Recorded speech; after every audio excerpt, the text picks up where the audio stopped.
मग तुम्ही म्हणताल महाराज तर सुखाचं घोषलं म्हणले, उत्तम आहे, चांगलं म्हणले, आणि तू कस काय हरामखोर? तर ऐका ना, कीर्तनकार बोलत असताना पकोद्यानं धोत्राच्या खालून तंबाखू चोळली. गळ्यात शपथ, तुमच्या नाही अंगावर होऊ नका. मग रेडीमेड कपड्याचं दुकान आहे, तुम्हाला मी कपडे शिवणार बी नाही, रिकामा नाही. मी प्रचलित सांगतोय, धोत्राच्या खालून तंबाखू चोळली कीर्तनकार बोलत असताना. किती उत्तम शरीर होतं, किती मातीत घातलं, किती हरामखोर. कीर्तन चालू असताना गायक व्हॉट्सअप खेळत होता. मागच्या म्हणत नाही, व्हॉट्सअप खेळत होता. महाराज यमाला सुद्धा कळणार नाही हरामखोराला कोण येणार कट टाकावं. तेव्हा 50 वर्षापूर्वी मोबाईल नव्हता, आणि जरी असता तर इतका प्रगतशील नसता. पण आता कॅमेरे चालू आहेत, अख्ख्या महाराष्ट्रातली दर्जेदार लोक पाहतेत हे किती नाटकं स्टेजवर करतेत. म्हणून हा पांचटपणा हलकटांनी पाहू नये, इतकं तरी दर्जेदार आमच्या लोकांनी वागावा. विठाला विठाला विठाला विठाला विठाला विठाला. लोक आमच्या पाया पडतेत नागरे सर, याचा अर्थ आम्ही फार मोठे आहेत असा काही विषय नाही. दादा आपल्या पाया लोक ज्ञानोबर आहे, तुकोबर आहे मुळे पडतेत. तुम्हाला एक मुद्दा माहिती आहे का? दसरा सण होता आणि दसरा सण गेला ना. आता आपट्याचा पाला कोण खाते? शेळ्या. शेळ्या खात्यात का नाही आपट्याचा पाला? शमी जाऊ द्या, शुद्ध शब्द, सौंदड जाऊ द्या, सौंदड, पालवी. पालवीला खालच्या हे म्हणजे खालचं नाव नाही बरं का, उत्तम मराठी भाषेतलं नाव आहे पालवी. पालवी पालवी म्हणजे झाडाला फुटलेली लहरदार पालवी नाही, पालवी नावाचं एक झाड. हे खडकाळ भागात येत नाही. दर्जेदार शेतकरी ज्या रानात पालव्या वाढत्यात त्या रानाला 2 पैसे शिल्लक देऊन शेती खरेदी करतो, या शेतकऱ्याला दर्जेदार आणि कळणारा शेतकरी म्हणतात. पालवी ही डोंगराळ भागात येत नसते, पालवी ही खडकाळ भागात येत नसते, पालवी ही 2-2.5 फूट काळ्या जमिनीवर येत नसते, 9-9, 12-12 फूट काळीच माती लागते, अशा जमिनीवर पालवी येत असते. या पालवीला सौंदड म्हणतात, तिला शास्त्राच्या भाषेमध्ये शमी म्हणतात. शमी. अजून 3 नाव आहेत, पण बस झाले 3. सगळ्या गोळ्या एखाद्या घेतल्यावर रिॲक्शन येतं आहे का नाही डॉक्टरचं? उगच त्या साईड इफेक्ट होतो आहे का नाही? बस झाले, पालवी, सौंदड आणि शमी. एक जण म्हणला तुला पुढचं येतच नसेल, असंही समज सोमल्या. विठाला विठाला.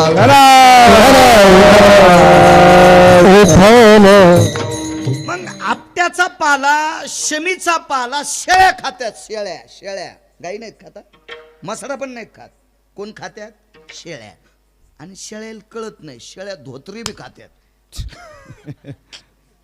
धोत्रा पण शेळ्या खात्यात. बरं विषारी असतो बरं धोत्रा. हो शेळ्या म्हणून तर शेळीची चरणे आळंदीतले मालक म्हणले. तुम्ही अजून बी लक्षात घ्या, शेंडा खाती ती शेळी, सगळं खोडून खाती ती गाय, वाचा वाचा खाती ती मसड.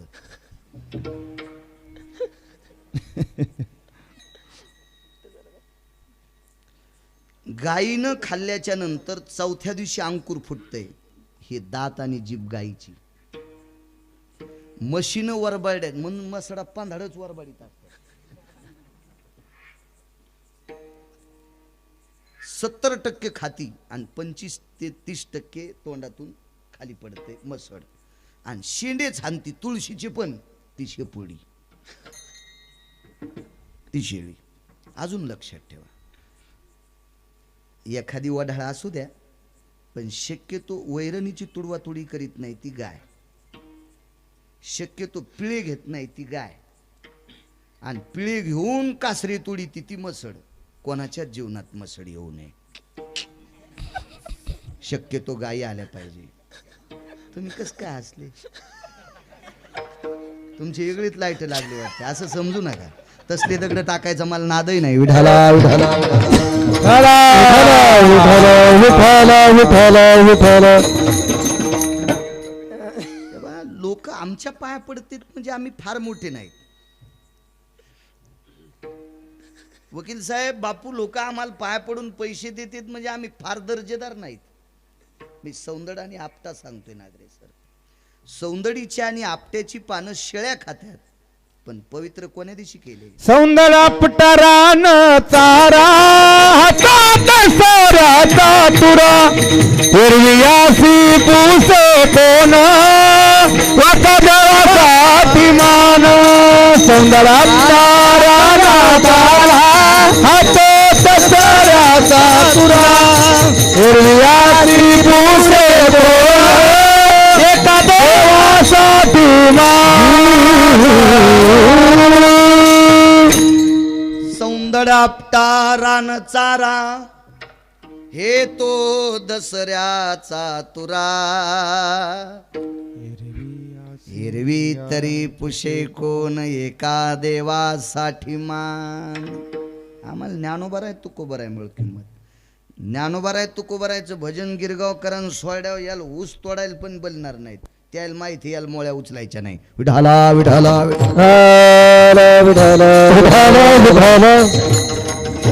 म्हणून या संप्रदायाशी संलग्न राहणं ते संप्रदायातल्या लोकांच्यासाठी हिताचं असेल.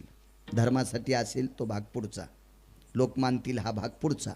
त्याच्याचकडे देवानं चांगल्या दृष्टीने पाहावं याच्याकरता तो दर्जा सांभाळायचा. चला, नित्याची वारकरी होती याच्यावर सांगत होतो ना, रानोबा नावाची वारकरी. रानोबा नावाची वारकरी एसटी लांबून आणीन पण बस स्टँडला नेतो, ताण घेऊ नका. घरच्यांनी नकार दिल्याच्या नंतर सांगितलं नको मला वारी करायची, माझा पिंड वारीसाठी आहे. ठीक आहे. वारीहून एके दिवशी परत येत होते आणि परत येत असताना एका गावामध्ये छोटंसं मंदिर आहे. आता पूर्वीच्या काळात अशी मंदिरं नव्हती कारण अडचणी होत्या. मला असं वाटतं तुमच्या लहानपणी सप्त्यात परिसरात सगळ्या सप्त्यात बुंदी नसेल. बुंदी नुकती चांगल्या प्रतीचा शिरा नव्हता. फार क्वचित भारदस्त एखादं गाव असेल, त्या गावाला आगळं वेगळं उत्पन्न असेल, तिथं काही होत होतं. म्हणून बऱ्यापैकी अडचण असल्यामुळं मंदिराच्या वास्तू सुद्धा छोट्या छोट्या होत्या. तेही मंदिर छोटंसं होतं. त्या मंदिरात आपली वळकट टाकली, पाण्याचा भोपळा खुंटीला अडकवला, बाजूला पाणी होतं, हातपाय धुतली, मारुतीरायाच्या मंदिरामध्ये थोडा वेळ भजनाची संध्या केली आणि मग आपली ती चिपळी तो टाळ पिशवीत ठेवून दिला आणि एक छोटासा उपरणं होतं, ते उपरणं खांद्यावर टाकलं आणि मधुकरी मागितली त्या गावात. मधुकरीचं वेगळं नाव आहे पुराणातलं, कांती भिक्षा. शिजलेले पदार्थ समोरच्या व्यक्तीला मागणे आणि समोरच्या व्यक्तीनं पुढच्या व्यक्तीला शिजलेली परिपक्व पदार्थ देणं म्हणजे खाण्याच्या योग्यतेची पदार्थ देणं, याला कांती भिक्षा म्हणतात. तर त्या कांती भिक्षेला माझ्या माऊली महावैष्णव ज्ञानोबाराय तुकोबारायांनी नाव दिलं मधुकरी. काय गोड नाव आहे बघा ना, मधुकरी. मग ती मधुकरी रानोबा नावाच्या वारकऱ्यांनी मागितली. त्या थकलेली व्यक्ती होती, फार वय झालेलं होतं. त्या मधुकरीतली कोर अर्धी भाकरी त्याच उपरण्याच्या बाजूच्या कोपऱ्यावर घेतली, ती खाल्ली, पाणी पिलं, भोपळा अडकवला आणि ती उरलेली मधुकरी आपल्या पडशीत पिशवीत ठेवून दिली आणि मारुतीरायाला प्रणाम केला. आणि रानोबा नावाचे वारकरी झोपले, तोंडावरून पांघरण घेतलं. रात्रीचा 1-1:30 वाजला आणि 1:30 वाजता मंदिरातला घंटा वाजला. मला असं वाटतंय तो काल बऱ्यापैकी चांदण्याचा प्रकाश होता. चांदण्याचा प्रकाशही मंदिरात आलेला होता आणि मंदिरात एका जाणकार व्यक्तीनं दिव्याची वात लावली होती. आज जशी दिवे असते दिवाळीचे, तशी एक वात लावली. त्या वातीच्या प्रकाशात तोंडावरचं पांघरण करून काढलं तर घंटा वाजणारा दिसला. उठले, कोण आपण? वाट सर्व आहे जी. कुठून आलात? आमक्या गावून. जेवणाची अवस्था, रस्त्यात गाव लागलं नाही. रानोबा वारकऱ्याला इतका आनंद वाटला. मी मागितलेली मधुकरी आपल्या याच्यात शिल्लक आहे आणि ही मधुकरी रात्रीच्या 1:30 वाजता जरी एक वाटसरू खात असेल तर कोटी सप्ते केल्याचं पुण्य प्राप्त. कोटी सप्ते केल्याचं पुण्य. सत्पात्री दान असलं पाहिजे. सत्पात्री. एखाद्याला वाटत असेल मी आमक्याला इतकी दक्षिणा दिली, पण त्यानं जर चुकीच्या मार्गाने खर्चिली तर दक्षिणा देणाऱ्याला अर्ध पाप लागत असते. समजू नका कीर्तनकाराचा यजमान झाला म्हणजे लयच पुण्यवान. त्या कीर्तनकारानं पैसे कशात खर्चिलेत याच्यावर तुमचं पुण्य ठरविल्या जाते. तुम्ही दिलेली दक्षिणा तुमच्या बायकोनं केलेला स्वयंपाक कीर्तनकार जर खात नसेल आणि त्यानं तुमच्या दक्षिणेतलं जर धाब्यावर खर्चून खाल्लं असेल तर तो माळकरी असेल. मला काय बाकीचं नाव घ्यायचं नाही. तो माळकरी असेल, त्यानं आपलाच आहार खाल्ला असेल पण तुमच्या पैशात खाल्ला असेल तरी तुमच्या बोखंडीवर अर्ध पाप पडते. मर्यादा सांगितल्या, संप्रदायाचे नियम सांगितले, मर्यादा सांगितल्या. पैसे देता म्हणजे फार मोठे आहेत नाही. दिलीत कोणाला, काय दिलीत, कशा करता खर्चिलेत, हाही महत्व आहे. महाराज, धर्मासारख्या माणसाचा अंगठा जाते, तुम्ही कोण्या मापात बसतान? धर्म ज्याच्या रथाचे चाक घासू नये म्हणून पृथ्वी ज्याच्या रथावर प्रेम करत होती आणि एका फुटानं इतीनं पृथ्वीच्या अंतरानं ज्याच्या रथाची चाकं चलत होती, ज्याच्या रथाची चाकं घासू नये याच्याकरता वसुंधरा ज्याच्यावर कृपा करत होती, तो धर्म किती पवित्र असेल. त्याही धर्माचं दान चुकल्याच्या नंतर अंगुष्ट त्या कर्मासाठी गेला. एकदा खोटं बोलला, वदविले मुखे नारायणे धर्मा, अंगुष्ट त्या कर्मासाठी गेला. याच्या पुढचा आहे का, दात्वाम यती जायतो अर्थो ती जायते मिना भयाता ती गलव जानाय. याईनं दिलेला अनादान त्याचा रील आणली आणि भोयानं जाळं इल्लं. प्राण वाचणाऱ्या माशांचे प्राण वाचणं बंद झालं. तिचक्या करता नरकात अंगठा गेला धर्माचा. आपण कोण्या पासांगाला पुरू, विठाला विठाला आपण मागितलेलं हे मधुकरीतलं अन्न मारुतीरायाच्या मंदिरात भजन केलंय आणि भजन करून मग मधुकरी मागितली आणि रात्रीच्या 1:30 वाजता एका प्रवाशाला आपण देत असो तर किती पुण्य घेता का? त्या प्रवाशानं ती मधुकरी घेतली आणि ती खाऊन टाकली. अन्नावर किती प्रेम करत होती. माझ्या लहानपणी शेतात माणसं पालवावर जेवत होते. आता डबे नाहीत अशी बाईच नाही. प्रत्येक बायकायला डबे, त्याला टिफिनचा डब्बा म्हणतात. भाकरी बांधायच्या पालवाला आमच्याकडं पालव किंवा गाळणं म्हणत होते, किंवा भाकरीचं फडकं. आता तुमच्याकडे काय, आपण काय लय तुर्कस्तान अरबस्तान आपण जवळजवळचे, फार काय लांबचे नाहीत. तर त्या भाकरीत त्याच्यावर आता हजर काळ सांगितलं ते जीनच्या पॅन्टीवाले म्हणतील याच्या गोळ्या संपल्या, हे सांगायची काय गरज होती. पण या काळात जगलेली तुम्ही माणसं आहात. भाकरी अशा जेवत असताना सगळी भाकरी खाणं झाल्याच्या नंतर ते भाकरीचा असा कुस्कूर हातात घेऊन खात होते, म्हणजे त्याची कणं सुद्धा वाया जाऊ देत नव्हते. इतकी पद्धत होती. भाकरीवर प्रेम करत होते. आता मोठाल्याच्या लग्नामध्ये चेंडू फेकल्यासारखे गुलाबजामुन डस्टबिनमध्ये. हो, एका मोठ्या लग्नामध्ये आईस्क्रीम होते. आईस्क्रीम माझ्या बाजूला बसलेले 6 शुगरचे म्हणजे त्यांना खूप शुगर होती. तरी पण पुढच्या ज्याचं लग्न, ज्याच्या घरचं लग्न आहे का, त्याला लय जोर होता. शब्द जरा मला वापरत असतो, तुम्हाला पटत नसेल दुसऱ्याबद्दल बोलू नका. तुम्हाला 30 गाव पट्ट्याला 36 गाव. मला काय असं कोणी बलवाव, काही माग लागाव, लय असा जिव्हाळा यावं असं काही लोण्याची पुडी मी घेऊन येत नसतो. विठाला विठाला विठाला विठाला. त्याला अति जोर असल्यामुळे त्यानं सांगितलं, साहेब घ्याच ना, यायला शुगर.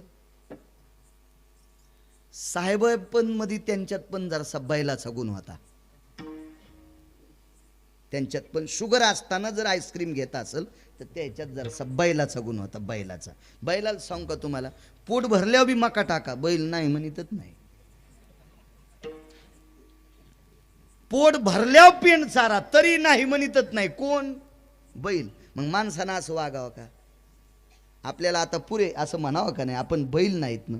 तशी ते 4, 5, 6 साहेब बैलच होते. पुढच्या नालायकानं अति जोर आल्यामुळं, आग्रह केल्यामुळं सगळ्यांनी आईस्क्रीम घेतल्या आणि त्याच्या देखता जिभेला लावल्या. पण त्याला माहिती आपली शुगर लय वाढलेली, त्यानं तिकडं तोंड केलं की डस्टबिनमध्ये टाकून दिलं.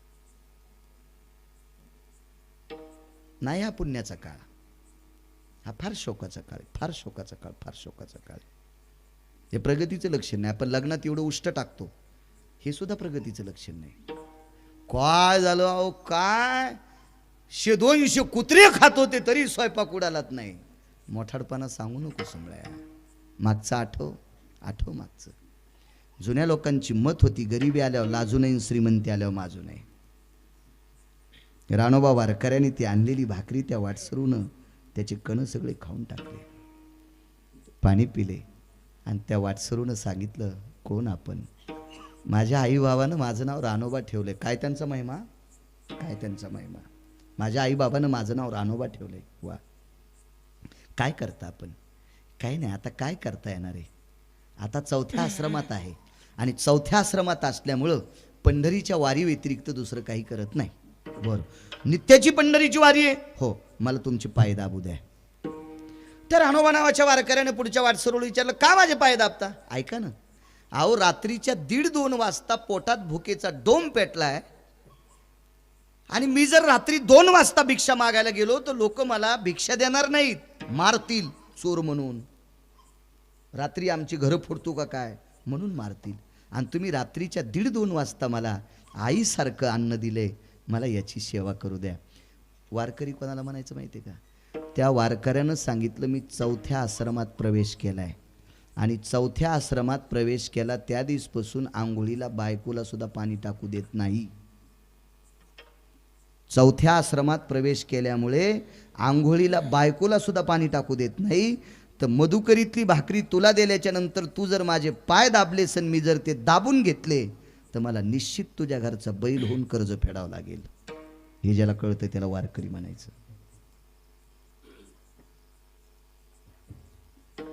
कोहरक 7-8 जणांना अंग तुडवायला लावायला घुसेस का तू? हा,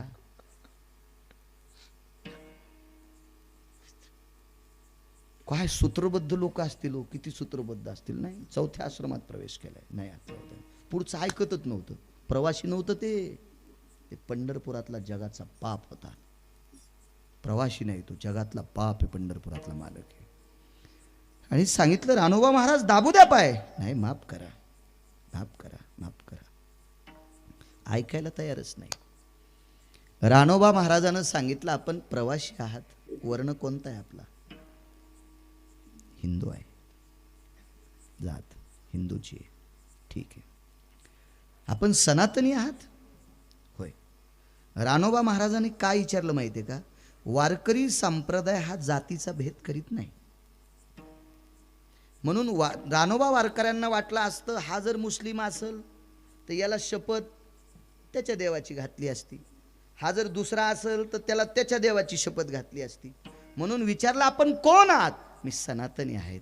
मग तुम्हाला मारुती रायाची शपथ आहे, माझ्या सेवेची अपेक्षा करू नका.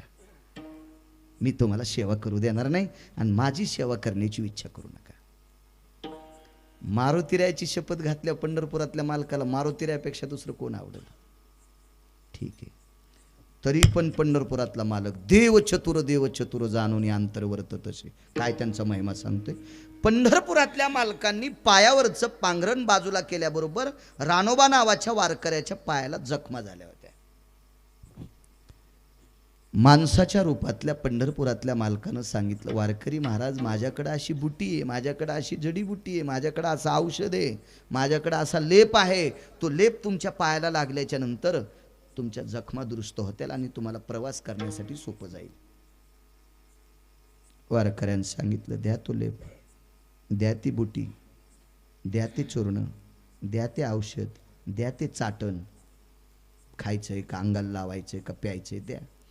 समोरच्या व्यक्तीनं सांगितलं, नाही, तो लेप आहे आणि तो लेप करत असताना मी तुमच्या पायाला घर्षण करील. किती बाऱ्या हात पुढे घ्यायचा, किती बाऱ्या मागं घ्यायचा, किती दाबायचा, किती अलगद चोळायचं. असं जर झालं तर तुमच्या जखमा राहत्याल. मी चोळतोय ना? नाही म्हणे. ऐका ऐका ऐका, तुमच्या जखमेचा विचार करतोय मी.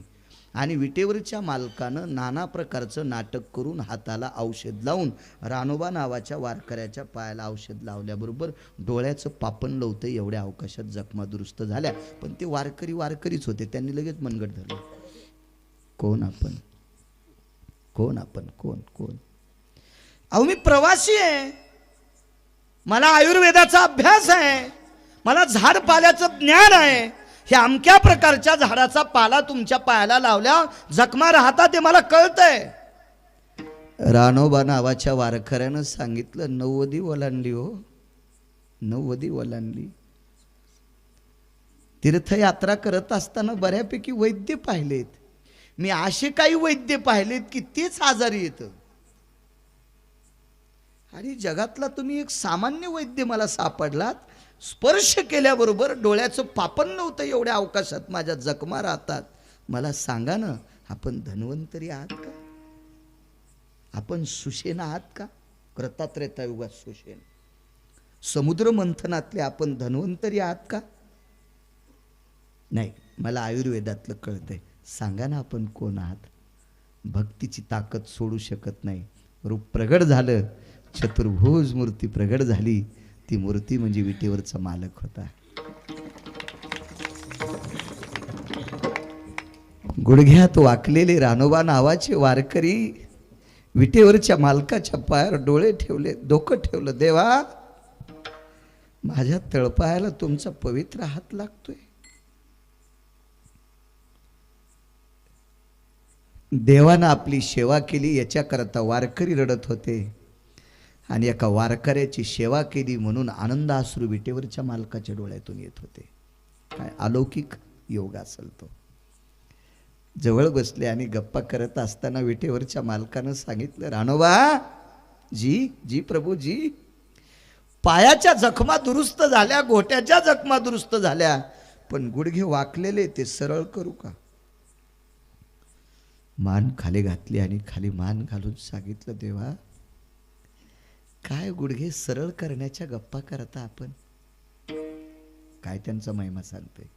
काय गुडघे पाय सरळ करण्याचा गप्पा करता आपण? देवा, तुम्ही मनात आणलं तर एका क्षणात मला 20 वर्षाचा तरुण करताल. कृपा कटाक्षे न्याहाळिले. एका क्षणात 20 वर्षाचा तरुण करताल. पण देवा, अवडंबर काय होईल माहिती? माझे गुडघ्यात उलटे वाकलेले पाय जर तुम्ही सरळ केले तर या मराठवाड्यातले लोक देवा तुझ्या दर्शनाला न येता माझ्या पाया पडायला येतील रे, माझ्या पाया पडायला येतील. माझ्या कशाला देवा हे जगितले रे? कशाला अवडंबर करायचं रे देवा?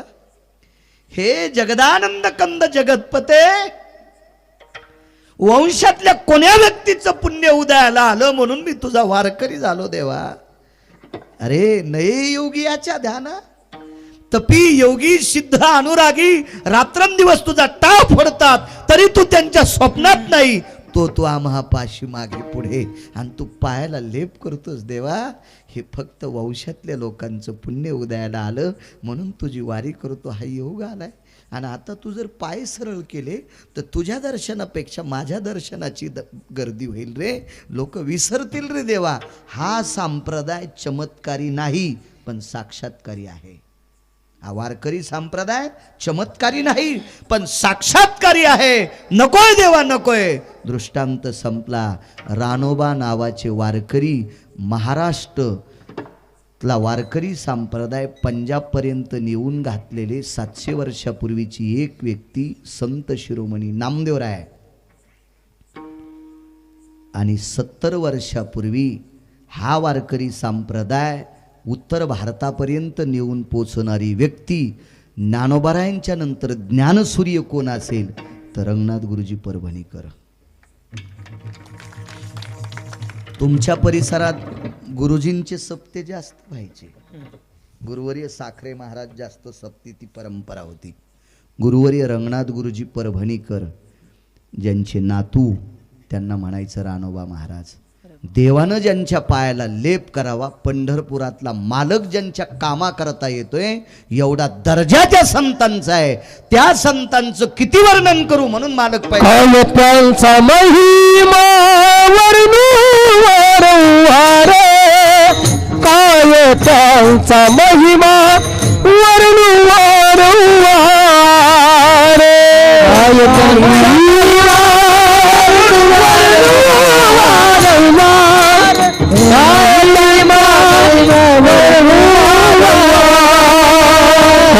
त्यांचा महिमा वर्णू वारंवार, काय त्यांचा महिमा वर्णू वारंवार,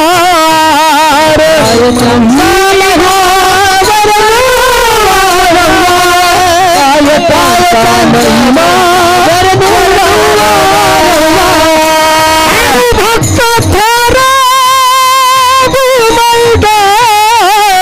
हरिभक्त थोरा हरिभक्त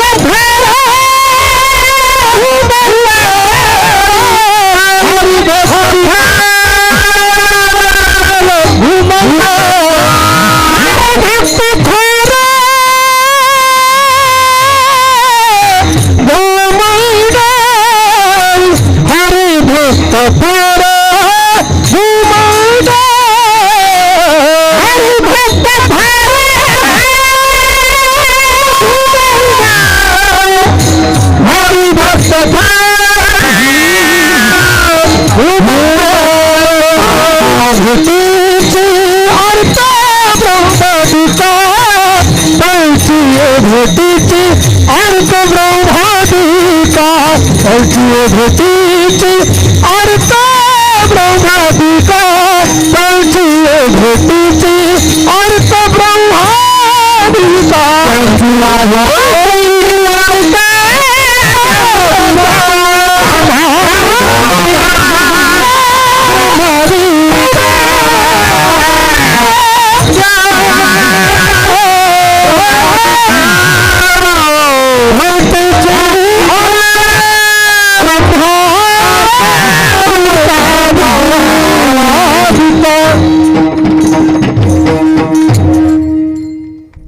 नागरेश सर वेळ संपला ना.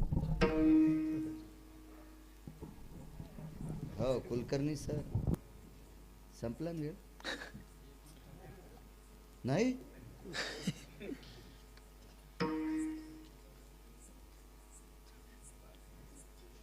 दहा मिनिटं घेतो. एका बाईनं स्वयंपाक केला, वेगात सांगतो. चांगली बाई होती, माध्यंजन शाखेची होती कुलकर्णी सर. तुम्ही कोण्या शाखेचे? माध्यंजन. वा कसं जवळ पेटलं पा. अश्विलायन, कान्नव, माध्यंजन अशा शाखा. गरीब बाई, अत्यंत गरीब, फार गरीब. किती गरीब? 4 वाशाच्या झोपड्यात राहत होती. 4 वाशाचं झोपडं. वाशी तर या पोरायला कळतच नसतील. तुला वास नसन कळत नाही का? नाही कळू दे वास, पण दुसऱ्याचं बी वासाडी जाऊ नको. आणि दुसऱ्याचे वाशे बी नको मोजी जाऊ असं म्हणत होते. पण काय वाशे मोजायला लोकायचे म्हणे नाही कळायचं. काळ गोड आलाय तुमचा काळ. या जुन्या लोकायला वाशे माहीत होते. आयुष्य गेलं त्याच्यात. काय काय लोकांचं आयुष्य.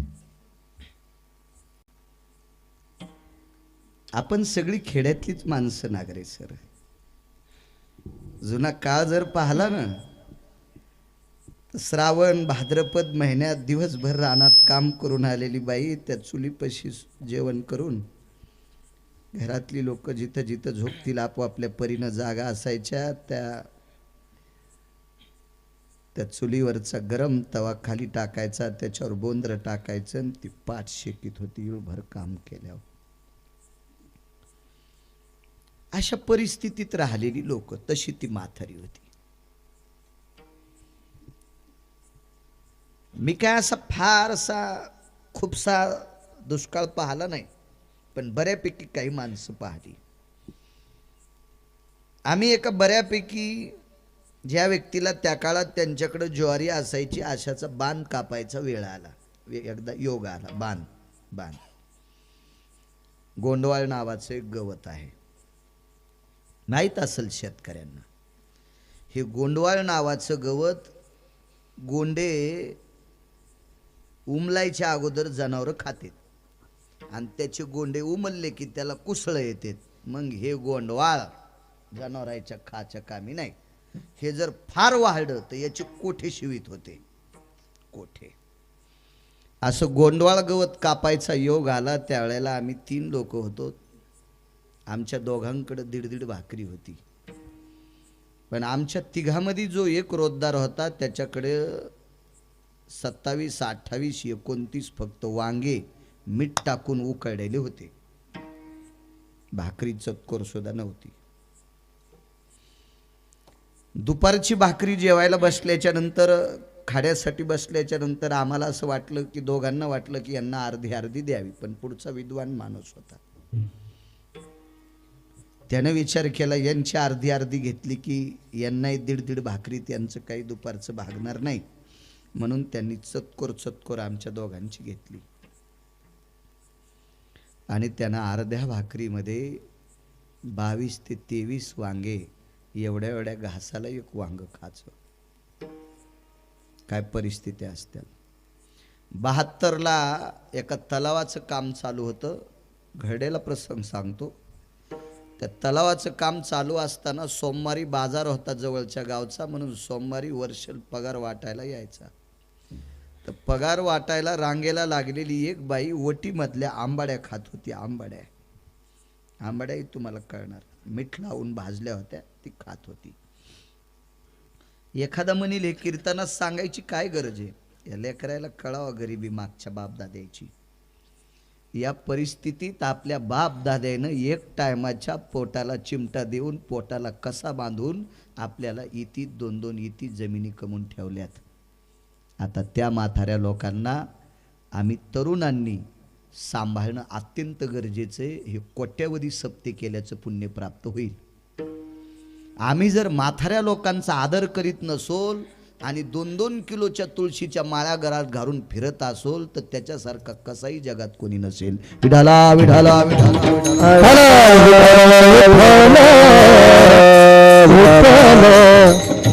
वर्षलनं विचारलं, बाई तुम्ही काय करायल्या? तर त्या बाईनं सांगितलं, साहेब मी सोमवार सोडायले. तर तो विद्वान माणूस होता. कुलकर्णी साहेब लक्षात आलं. बाजूच्याला विचारलं, परिणाम आहे का म्हातारीच्या डोक्यावर? नाही म्हणे, ती सोमवारच सोडायली. तर वर्षल साहेबानं सांगितलं, अहो सोमवार कसं जेवण काहीतरी खात्यात. जवळ घेतलं आणि मागच्याला सांगितलं. तेव्हा ती घरं होती पैसे वाटायची, ती याची केलेली ती ताटवे, आणि ते तळ्यावर घरं असायचं. ते ताटव्याचं शेड वगैरे नव्हतं. इंजिनियर साहेबाला जुना काळ माहीत असेल शिंदे साहेबांना. बाजूच्या लोकांना मागं केलं आणि त्या म्हातारीने विचारलं, बाई तुम्ही सोमवार सोडता? दादा माझी अर्धी बरास शिल्लक राहिली. मुकदमानं माझ्या सगळ्या बराशी कागदाव लावल्यात आणि अर्धी बरास मला पगार घेऊन खांदायची, म्हणून सोमवार सोडायला वेळ नाही, म्हणून रांगेला लागल्या सोमवार सोडायचे. तरी वर्षल साहेबांनी विचारलं, बाई वटीत भाकरी नाही, चपाती नाही, कण्या नाहीत, काय नाहीत?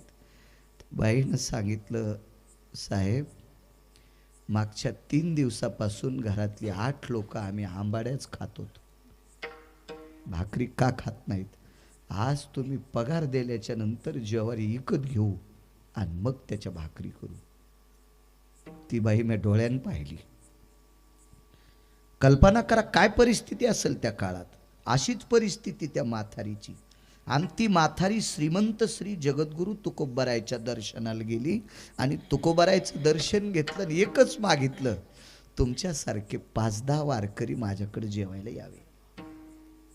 काय त्यांचं महिमा सांगतोय. अरेच ती तुकोबाराय होती, ती तुकोबाराय. आमच्यासारखा भंगिऱ्या महाराज नव्हता. गरिबां बनल्यावर आम्हाला जावं वाटत नाही. गोरगोमट घर असल्यावर महाराज मस्त जातो. गोरगोमट कळालं ना. साधं घर असल्यावर महाराजाला नको वाटतं, त्याच्या अंगावर पडतं का ते घर? नको वाटतं आमच्या लोकांना नको वाटतं. बघा तुकोबारायचा दर्जा. त्या काळामध्ये भारदस्त श्रीमंत लोक त्या गावात होती. कितीतरी वेळेस तुकोबारायला आमंत्रण दिले, वेळही नसेल त्यांना. काही त्यांचा राग होता असं नाही, पण वेळही नसेल, किंवा तुकोबारायला त्यांच्या घरची रीत आवडत नसेल. आता काही लोक फार श्रीमंत असतात, म्हणजे फार गोड असतात असं. एका माणसाला आम्हाला जेवायला बोलले आम्ही जेवायला, मी गेलो जेवायला का मला काय, आता आपण रोजच बाहेर खातो, त्याचा काही विषय नाही. कांदा जमतो का, लसूण जमतो का? म्हणलं मी शेतकरी, कांदे 2-2 टाका, 3-3 लसणाच्या कर, याचं काय ताण असतो? काही लय नाटकं करते. मी कपात चहा पित नाही, बुटात पितो का? काय सोंग तू, काय खाला आणि कपात चहा पित नाही? कपाचा चहाचा काय संबंध? कप हा मातीचाच असतो ना. माझं शिक्षण कमी असू द्या गुरुजी, आता तुम्ही खूप शिकले, डॉक्टर साहेब तुम्ही शिकले, कुलकर्णी सर तुम्ही संगणक चालवता गुरुजी. कप कशाचा असतो? मातीचा. सर्व पात्राम पवित्रो मृतिका पात्रो पवित्र. दादा आहे का नाही? सगळ्या पात्रात पात्र कोणतं श्रेष्ठ सांगितलं? मातीचं. एका माणसानं 12 कोटीचं घर बांधलं. वास्तुपुरुष कशाचा असतो? सोन्याचा. कशात ठेवतेत? बोळक्यातच ना. वास्तुपुरुषा सदेवजं यदभ्वादिहा हेमां जायतो सर्वां मध्य वास्तुपुरुषा भयस्थितो वाद्याग्निहस्कोणः सर्वान्नपूर्णा स्थापया सर्वस्थितो मृतिका यदभवः तण्डुला सर्व ईवर्जितः जायते मिद्यः सर्वातिदं सौख्यवाराशुदा वास्तुरेव तेन विद्यः सर्वस्थितो पुनितायः. हे काय गांजा कृष्ण लिहिले का? डोक्याच्या गोळ्या संपलेत त्यांनी लिहिले. वास्तुपुरुष कशात? मातीच्या पात्रात. 5000 एकरवाला मेला, शेवटचा तू कशात? मातीच्या गाडग्यात. चला बस झाले 2च.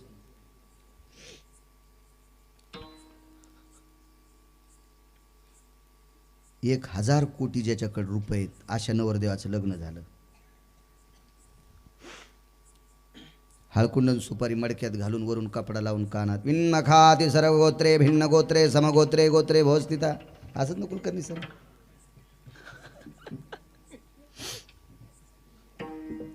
म्हणजे मी खरं बोलतोय असं सांगावं.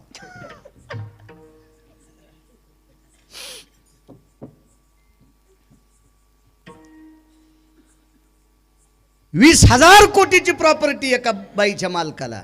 संक्रांतीच्या दिवशी वाण कशात? मातीच्या गोळक्यात. आणि तरी म्हणतो मी कपात चहा पेत नाही, तुला हाणायला पाहिजे. इतकं म्हणता येईल दादा. तुमच्यासारख्याने दुसऱ्यानं तोंड लावलेल्या कपात प्याचा नाही हा तुम्हाला नियम.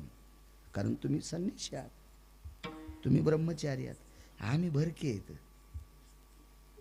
आमचं धकत एखाद्या वेळेस काय विषय धकत. तुम्ही हा नियम पाळावा लागेल. मोठ्या मोठ्या त्याग्यांना जे कुंभ होते ते मातीचे होते. नियम भलते हो सगळे सोंग. एक जण म्हणला मी श्राद्धाचं खात नाही. श्राद्धाच्या कीर्तनाची दक्षिणा कशी घेतली? त्याच्यात नाही ते म्हातार बसलं का त्या पाकिटात?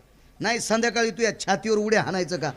हा उसात डुकर खेळल्यावानी नाही तुला असं तुडवायचं का कचा कचा तुझी छाती फोडायचं? आपण खातच नाही, हाणायला पाहिजे तुला. तेव्हा हे पोकळवादी नियम संप्रदायाला भ्रष्ट करीत असतात. हे पोकळवादी नियम उद्याच्या पिढीला मातीत घालीत असतात.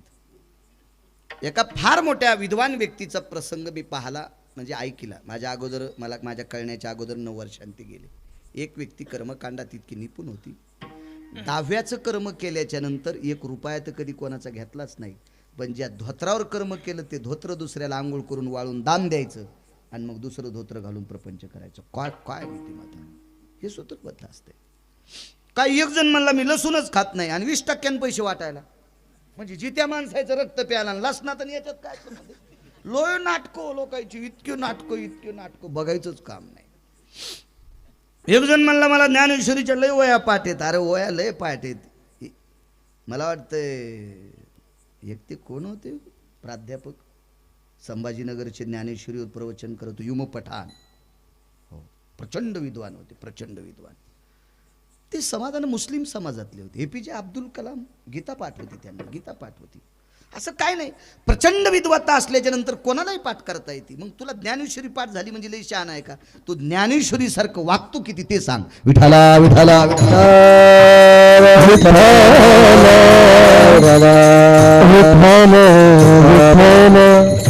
काय नसतं असं. जेवायला बोललं याच्यावर चाललं होतं ना.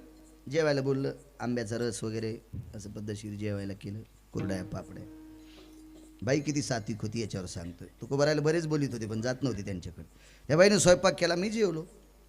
जेवल्याच्या तिथंच थांबलो. मग त्यांना सांगितलं आता लक्ष्मी जेवायला बसवा. त्या घरचे यजमान एकच बायको होती त्याला.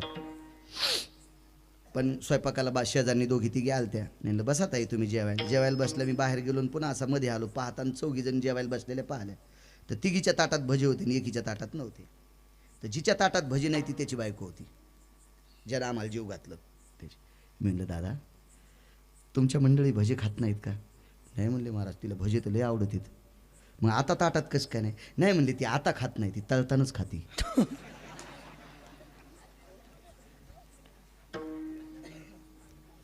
काय सुगरणबाई, वा वा वा. हिच्या हातचा स्वयंपाक खाल्ल्यावर नाही महाराजाची गाडी पुलाखाली जायची का? काय काय काय काय काय कायच विद्वत्ता, काय ते शिस्तबद्ध, काय ते सोहळं, काय तो थाट. सामान्य म्हातारी तुकोबारायला आमंत्रित केलं, पण कर्मनो गहनो गती. ज्या दिवशी तुकोबाराय आणि काही ठराविक लोक हिच्याकडे सगळी 51 लोकांची संख्या झाली. हे कशावरून माहिती का? उतरेश्वर बापू वैकुंठवासी माधव महाराज मगर सांगायचे, तुकोबारायने तिला 51 विडे करायला लावले होते. आपल्याकडे जेवणाऱ्याला विडा द्यायची पद्धत होती. पक्षाच्या दिवशी पितराच्या दिवशी सुद्धा विडा आणि त्याच्यावर आणा म्हणजे दक्षिणा द्यायची पद्धत होती. तर तिनं तेवढे आणे जमा केले. खडकी, दमडा, कवडी, लालपई, काय त्या काळातले पैसे असतील 400 वर्षापूर्वी. तेवढे विडे तयार केले, म्हणजे 51 माणसं जेवायला होते. झोपडं असं होतं 4-4.5 वाशाचं, त्याला पुढे अशी पडवी, त्याला मोघळ वगैरे असे नाना प्रकारचे नावं असायची. आता कळणार नाही, आपले शब्द लक्षात ठेवायचा फक्त. जुनं इसरायचं नाही, जुनं इसरायचं नाही. तुम्हाला काळ सांगू का, पूर्वीच्या काळात तुमच्या लहानपणी गुळाचा चहा प्यानाऱ्या माणसाला भिकार चोट म्हणत होते. खोटं आहे का वाक्य? गुळाचा चहा प्यानाऱ्याला काय म्हणायचे? हे ते भिकारी आहे. आणि आता सगळ्यात भारीच्या गाडीत बसणारे, जिथे गुळाचा चहा भेटतोय तिथे त्याची गाडी लागते, तिथे त्याची गाडी लागते. माझ्या लहानपणी आमच्या गावात एक जणाच्या लग्नात कुकर आलं, तर येती जाती पाहायला बाया जात होत्या ना, लक्ष्मी येती जाती. बाई ते कुकर आलं म्हण, तर काही काहीला कुकर मानता येत नव्हतं, आता सांगत नाही ती भाषा. भाई ते खालून जाळ लावले असं फरफर फरफर वाजत म्हण. माझ्या लहानपणची गोष्ट, कुकर कुकर. आता त्या कुकरायचा इतका उतू आला, यायच्या शिट्या फुटल्यावर लय जण फुटले. आणि आता ह्या कुकरायपेक्षा खापरायचे कुकर कधी आले की नाही? जुन्यावर नाही आले की मेलेच समजायचं. कोरोनानं तरी दाखिलं जुन्यावर या म्हणून. हो, जुनं इतकं गोड असते म्हणून, जुनी भाषा पण तितकीच गोड आहे. फार माय, बाई, ताई, आई, दादा, अण्णा, काका, तात्या, आबा, नानासाहेब, भाऊसाहेब, तात्यासाहेब, काकासाहेब, काय वजनदार शब्द आहे तो. मला वाटतं ब्रह्मदेवाला सुद्धा याचं पारड्यात वजन करता येणार नाही, इतके वजन. माय, ए माय, 500 एकरवाली बाई पण चपातीला तूप लावून देईन, फक्त खांद्यावर पताका असावा, एकच म्हणावा, ए माय, हे माय दे ग भाकरी. 500 एकर जमीनदाराची बायको गरम चपातीला भाकरीला तूप लावून देईन. मन बरं म्हण तिला मम्मी. नाही रूम न उलट करून नाही हाणायची तिथं पाय. दर्जा आहे महाराज आपल्या जुन्या शब्दात, दर्जा आहे. दम नाही कीर्तनायला, दम नाही भागवतायला, दम नाही रामायणायला, दम नाही शिवपुराणायला. गुण कोणाला आहे? उपरनं झटकिलं की निघलाच आपला उसातल्या डोकराव आणि काठाळ्या.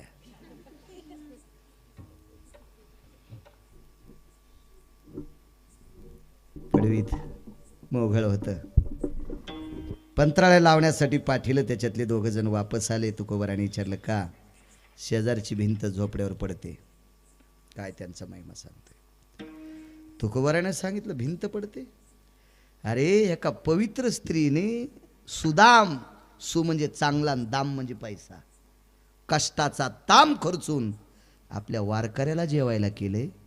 आणि अशा बाईच्या घरात निष्ठावंत वारकरी तुमच्यासारखे जेवणार. तुकोबाराय स्वतःला नाही म्हणले, तुमच्यासारखे निष्ठावंत वारकऱ्याला जिनं कष्टाच्या दामातून जेवायला केले, तिच्या झोपड्यावर जर भिंत पडायची असेल तर काय भिंतीची मायवेली. तुकोबारायचं वाक्य आहे. वैकुंठवासी माधव महाराज मगर सांगायची सूरज खेडकर, काय मायवेली त्या भिंतीची. बाकीचे म्हणले आता भितडाचा आणि माईचा काय संबंध आहे? भिंतीचे दगड तर निर्जीव आहेत. एखाद्या वेळेस त्याच्यातल्या 1-2 आहे ना तुकोबाराय ओळखीलही नसतील. तुकोबारायचा अधिकार काय? जा म्हणे. पण तुकोबारायने जा म्हणल्याच्या नंतर नाही म्हणायची कोणाची हिंमत नाही. पात्र लावले, पंक्ती बसल्या, जेवण झालं, विडे भेटले, पटकन उठू लागले. पण तुकोबारायनं सांगितलं यजमान जर भरपूर असतील तर आपण उठून जायला हरकत नाही, पण एकटी निराधार म्हातारी आहे आणि ती जेवायच्या अगोदर जर आपण निघालोत तर आपण ऊसातले डुकरं नाहीत, आपण वारकरी आहेत. म्हणून तुकोबारायनं सांगितलं माय बस जेवायला. आणि त्या बाईनं पात्र घेतलं, त्याच्यावर भात घेतला, वरण घेतलं, कालवला. तुकोबाराय म्हणले माय तू जेवल्याशिवाय आम्ही उठणार नाहीत. आणि मग ती म्हातारी जेवली. म्हातारी जेवल्याच्या नंतर तुकोबारायने तिच्या दंडाला धरलं, बाई चल बाहेर. बाहेर घेतलं, गावातल्या अशा तरुणांना उठवलं. म्हातारीचं जातं, म्हातारीचं उखळ, म्हातारीचं पिठाचं गाडगं, म्हातारीचं काय असेल ती वळकट, ही सगळी बाहेर काढा. बाहेर काढून घेतली. आणि त्या काळात गावातल्या दर्जेदार श्रीमंताला सांगितलं, राजे हो, धर्मावर प्रेम करणारी म्हातारी आहे, तिला घर बांधून द्या. शासन आता घरकुल देत असेल. 400 वर्षापूर्वी अनाथाला घरकुल द्यायची पद्धत तुकोबारायांची. 400 वर्षापूर्वी, 400 वर्षापूर्वी गाईच्या वाड्याच्या बाजूला कौलाचं घर त्या म्हातारीला दिलं. तिचा पसारा तिथं नेऊन टाकला. आणि तुकोबाराय पुन्हा त्या म्हातारीला घेऊन झोपड्यापाशी आले आणि भिंतीला प्रणाम केला. प्रभू जा आता. हे सगळे जे उस्तर म्हातारीचा पसारा दुसऱ्या घरात नेऊस्तर पंढरपुरातल्या मालकानं भिंतीला सुदर्शन लावलं होतं. सुदर्शन या गरीब वारकरी म्हातारीची इच्छा पूर्ण करण्यासाठी देहूतले मालक विटेवरच्या मालकाला पडत्या पावसात सुदर्शन हातात घेऊन भिंतीला टेकू द्यायला लावतात.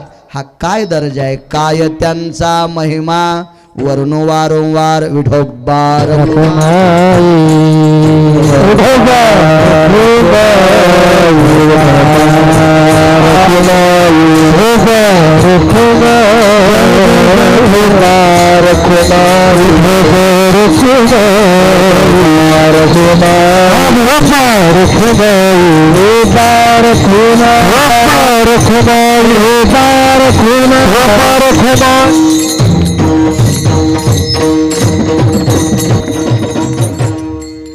दोन्ही दर्जेदार मृदंगाचार्य आदरणीय गायन क्षेत्रातली बुलंद तोप गोविंद महाराज, गोड आदरणीय उत्तरेश्वर बापू, गायन क्षेत्रातली बुलंद तोप पांडुरंगजी महाराज, गायन क्षेत्रातली बुलंद तोप आदरणीय हरिभक्तीपरायण लकडे महाराज, आदी करून सर्व मस्तक माझा पायावरी या वारकरी संतांच्या आणि नागरे सर असतील, डॉक्टर जायभाई साहेब असतील, कुलकर्णी सर असतील, विद्यार्थ्यांना आधुनिक पद्धतीची संगणक गोड अशा प्रकारचं शिकवणारे आदरणीय येनकर सर असतील आणि या परिसरातले एक मठाधिपती आदरणीय गुरुवर्य दादा असतील, त्यांनाही प्रणाम करतो. उपस्थित सर्व पंचक्रोशीतून आलेली श्रोते मंडळ, माझ्या मायमावल्या गावातली प्रतिष्ठित नागरिक, गोड शाळेवर लक्ष असणारे आदरणीय वकील साहेब असतील, आदरणीय बापू असतील, सगळी जी तुम्ही मंडळी आहात, विद्येच्या मंदिरावर प्रेम करा. याच्याकरता प्रेम करा. माझ्या प्रभू रामचंद्राच्या पुढं डोकं वाकवायचा दर्जा त्याच विद्यार्थ्यात येत असतो ज्याला विद्येचा दर्जा प्राप्त होत असतो.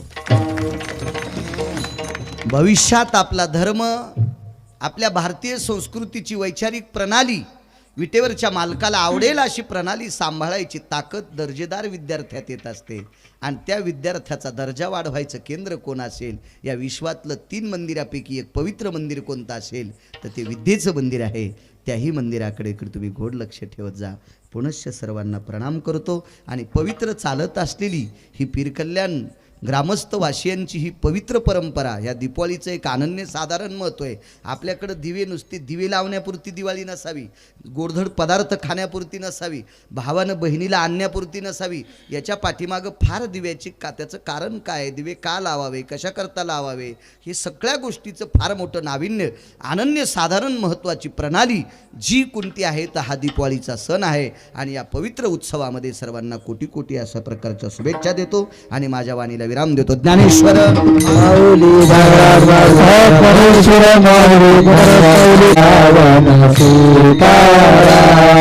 रघुपति राघव राजा राम पतित पावन सीताराम, रघुपति राघव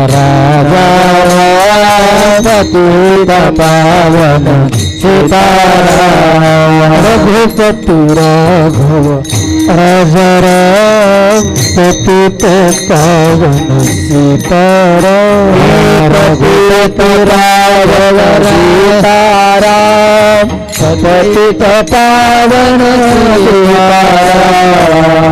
पतित पावन सीताराम, पतित पावन सीताराम, पतित पावन सीताराम, पतित पावन सीताराम,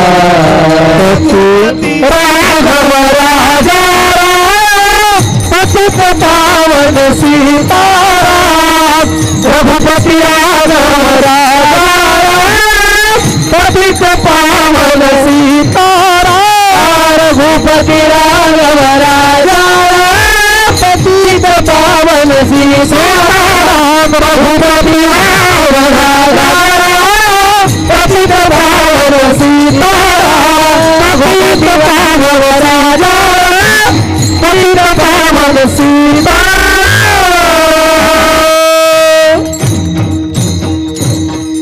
प्रभु रामचंद्र चंद्र भगवान